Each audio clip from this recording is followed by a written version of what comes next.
Oh, that's a good question, actually. The 4 hour chart is gives you enough time to actually to plan your trades, right? If you were to go to a shorter time frame, you don't like, let's just say we go to a 5 minute chart. You don't have a lot of time to determine whether or not your trade is going to work. So, for example, let's just take a look at these this fractal here, right? Now that the fractal has been confirmed, right? You need to trade this. It has to be traded, meaning it's a downward it's a what's it called, a bearish fractal. So you have to trade this, and you have to plan your trade, right? Meaning you can't really go off of one reason to trade. What this fractal says we're bearish. What are the other reasons we need to go off of in order to make the trade? You need to come up with other reasons, and that takes time. And by the time you make that choice, boom, it's too late. By using the 4 hour, you have plenty of time to come up with the trade. Also, the 4 hour, right? Because I do these videos early in the morning. It gives you plenty of time by the time that broadcasts to actually, maybe the trade is still available by the time you see this on the channel. So basically, so that's another reason why I do the 4 hour.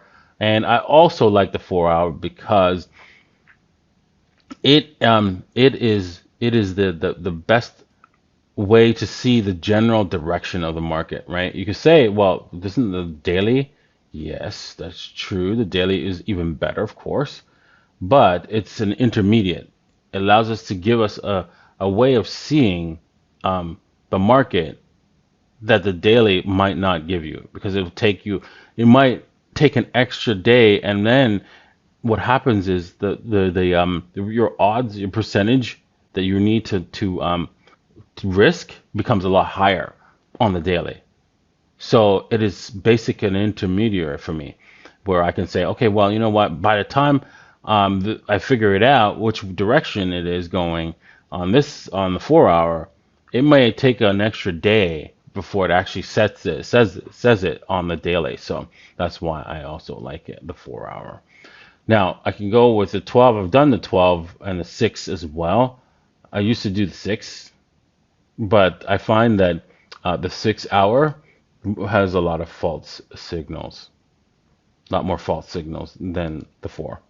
So that's why I went with a 4, not a 6, right? Because I was doing 6 for a very, very long time, actually. All right, good question.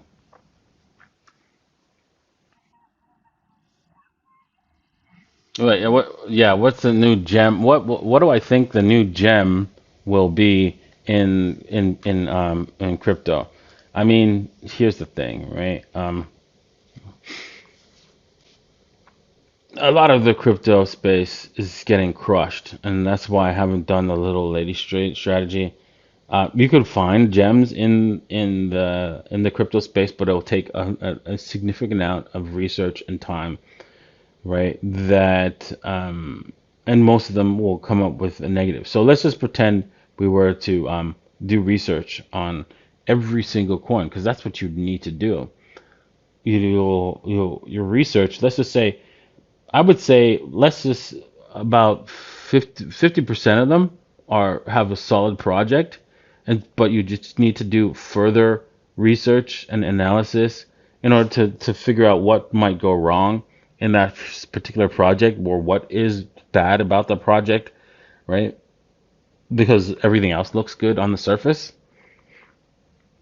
but there's always something underneath that's not quite right. And um and then by the time you uncover that, you're like, oh shoot. Oh, that was a waste. That was a whole. That was a lot of research that ends up going to nothing, right? And so it's really difficult. And then there's only like probably like 1 or 2% at this point in time that will be doing well in this bear market. Now, eventually that will turn around though. As the U.S. applies pressure on crypto, they can't apply pressure everywhere. They can only apply pressure onto the main cryptocurrencies. And so this will reverse this disaster here on will reverse. And so this will come back down, and so you'll be able to trade your alts, basically versus most of the alts, and this is what you want to do. You want to trade them over than analyzing, trying to buy the one that's going to give you the big pump, and purchase a bunch of them so that you can actually earn more Bitcoin. Because Bitcoin will not go away. They can't stop it. They can only slow it down. And if they slow it down enough that the alts, right, catch a bid, that's a good thing. You're like, oh, wait a minute, doesn't the alts get hammered if Bitcoin goes down? In most cases, yes, but as money flees and wants to stay in a crypto, so it looks for other avenues, and so you'll find that as Bitcoin starts to stabilize, the alts will start to run because people want to earn yield.